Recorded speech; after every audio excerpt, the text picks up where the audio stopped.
Good afternoon, Portland. How we doing? I got a little prop. We'll get to that.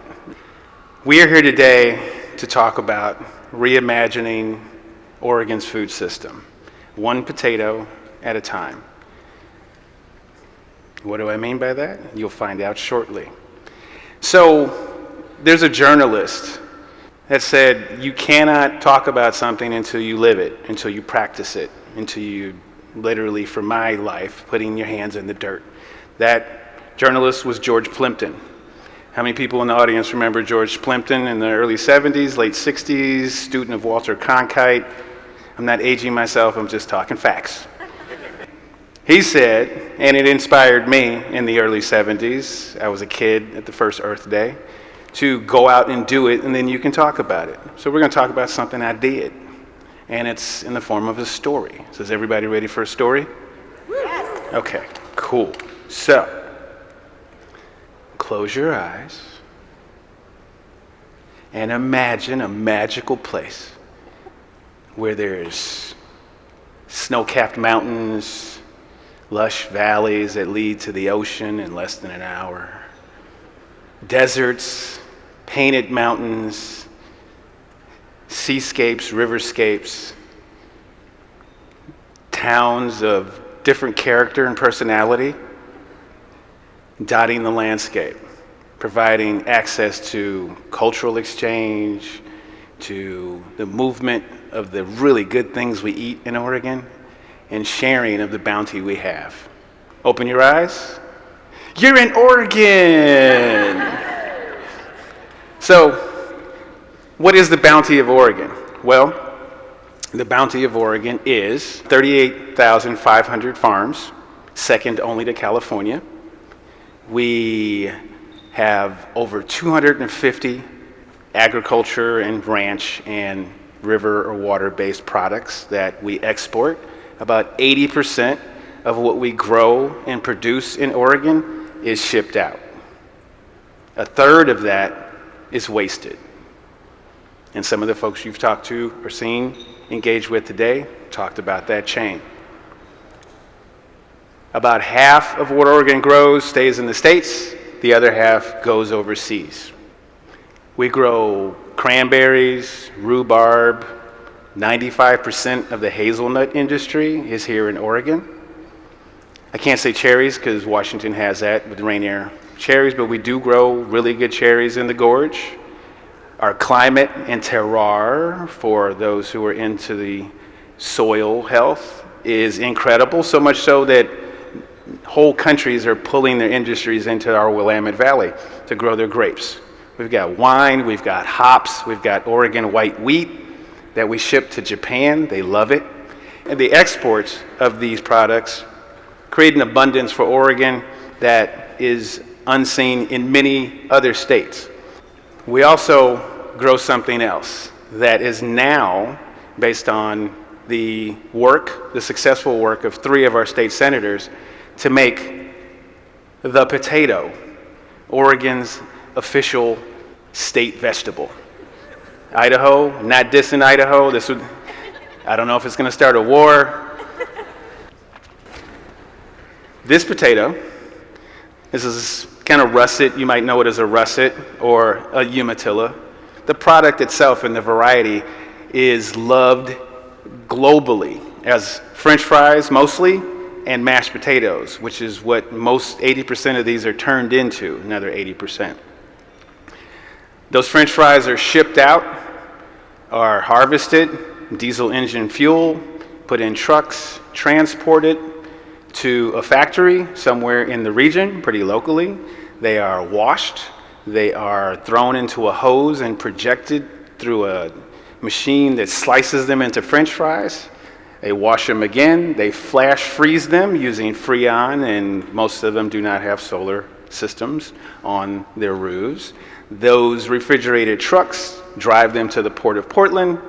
Those refrigerated ships that they get on, 5,050 miles to the port in China, and what I found out just yesterday, ships don't go from Port of Portland straight to China. They go through the Panama Canal and all the way around the other way. So 22,000 nautical miles for this potato to get to one of the fast food restaurants in China that between 2004 and 2008, by a factor of 5, increased the number of fast food restaurants in China. And at the same time, companies like, we see this, right?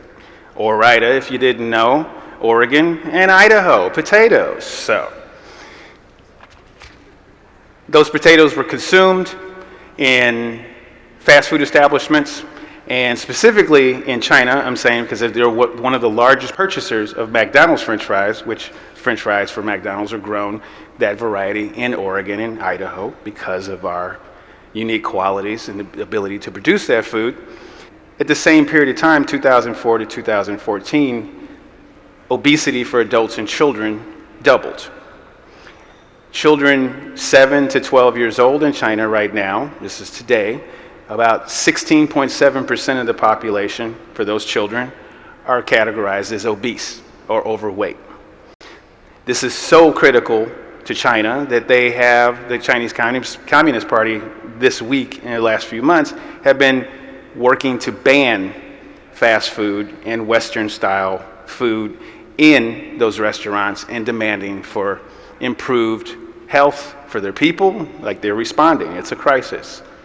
Those French fries are also served here. And in Oregon, 31.5% of children of that same age demographic are categorized as obese or overweight. This is the other side of Oregon's food, where 14% of the population is food insecure, where 11% of the population cannot access food on a daily basis and have to make choices between their rent or their utilities, where 1.9 million people visited food banks last year in Oregon, a 20% increase. And this is post-COVID.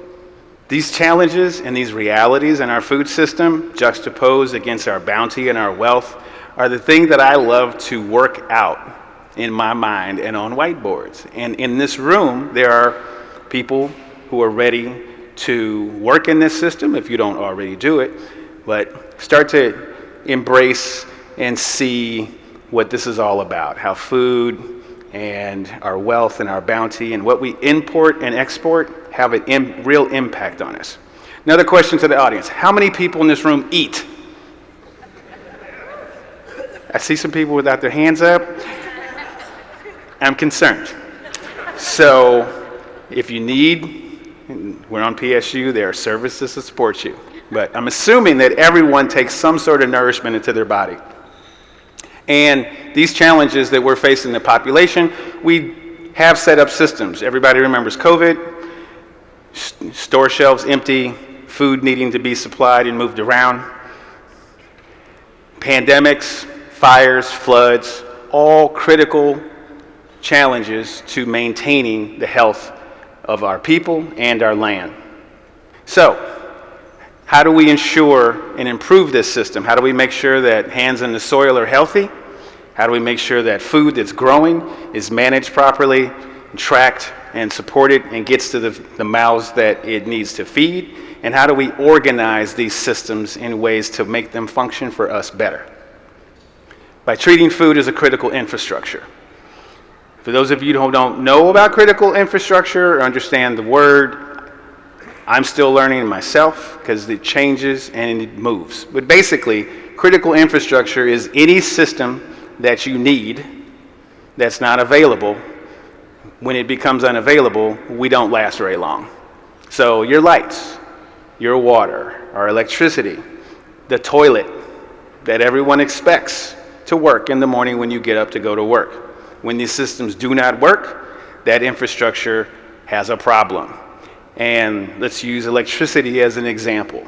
When a power line goes down, there's a little app that tells you your power's out. It alerts you to what's going on. It tells you when it's going to come back on or if it's not coming on. And then we have systems of accountability from the power source and the cables all the way down to your house. This is our food system. This is what the food system looks like. It's a loop. It's a circle, it's connected, end to end. This closed loop has production, that's your farmers, that's your agriculturalists, your ranchers, and your fisher folk. There's transportation, there's processing, which means taking that product, taking that tomato and turning it into tomato sauce, taking those potatoes and turning them into French fries. Transportation again to markets.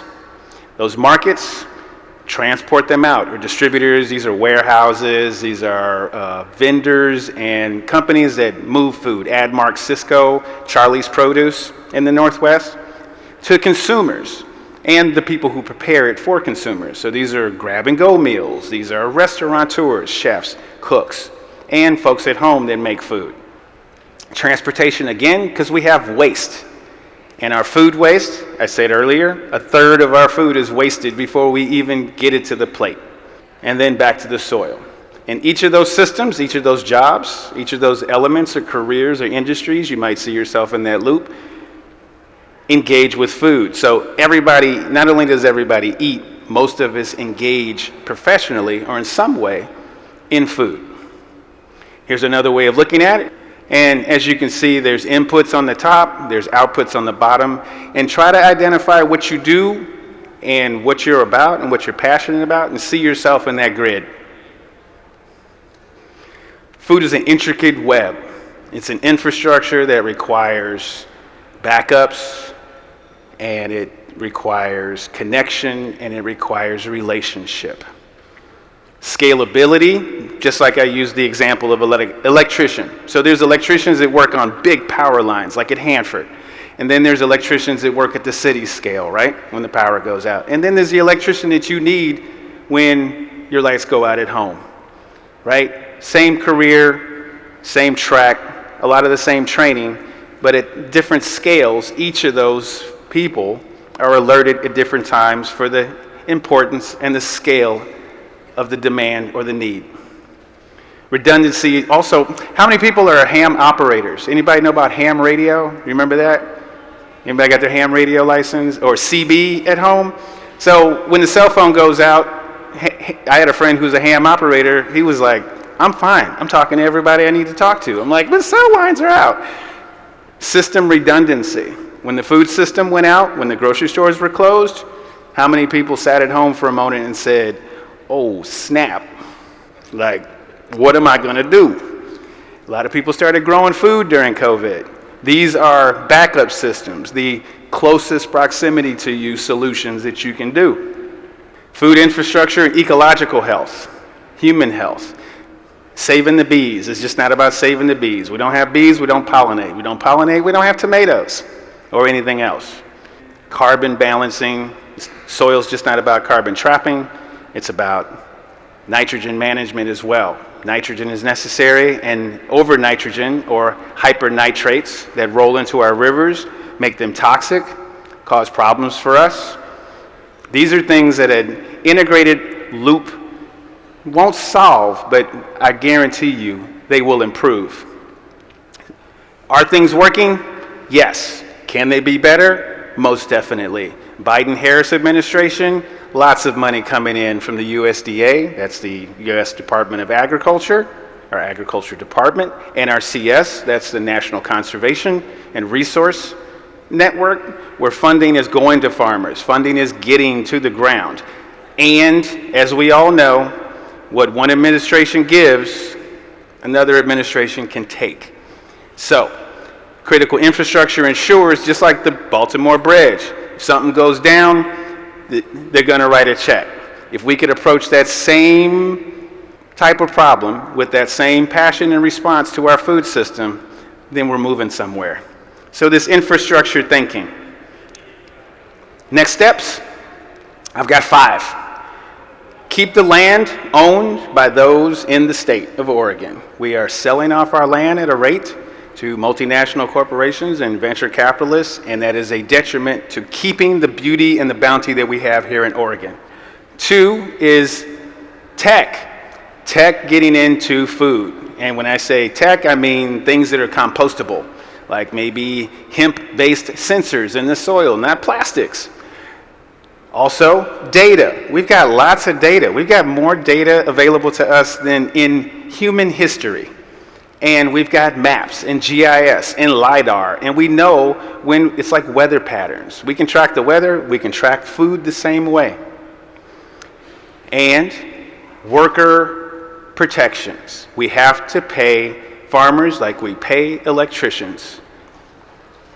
When we need food, we want it, and we need to pay for it. Whether it's subsidized by the federal government or not, it costs more to get a value. How many people have gotten a bad electrician or a bad plumber? Same kind of thing. And there's rules and regulations around controlling that, not to stop the flow, but to improve the flow. And we got to go deeper. We need more relationships. Food is about relationship. We all eat. We all gather with family or friends. Some of us eat alone. God bless you. And a lot of us use food as a way to culturally and socially bring ourselves together and work together. So, there's another potato. This other potato is more nutritious. I actually got it from a farmer friend of mine. It's 27 miles away. It is less chemicalized. It is not GMO. It doesn't have any Roundup on it. It is sold regionally only in Washington and Oregon, and the impact of this vegetable versus the other variant, its friend, at the local scale has more positive benefits. This dollar stays closer to community and protects our children from future disease. So, at the end of the day, food isn't just about eating. It's about the systems that support it and the people who support its movement. And in Oregon, we have the opportunity and we are ready. Our ranchers and farmers and fisher folk are ready to take up this call and make critical infrastructure in our state work for us and not against us when the next one comes. Thank you for your time.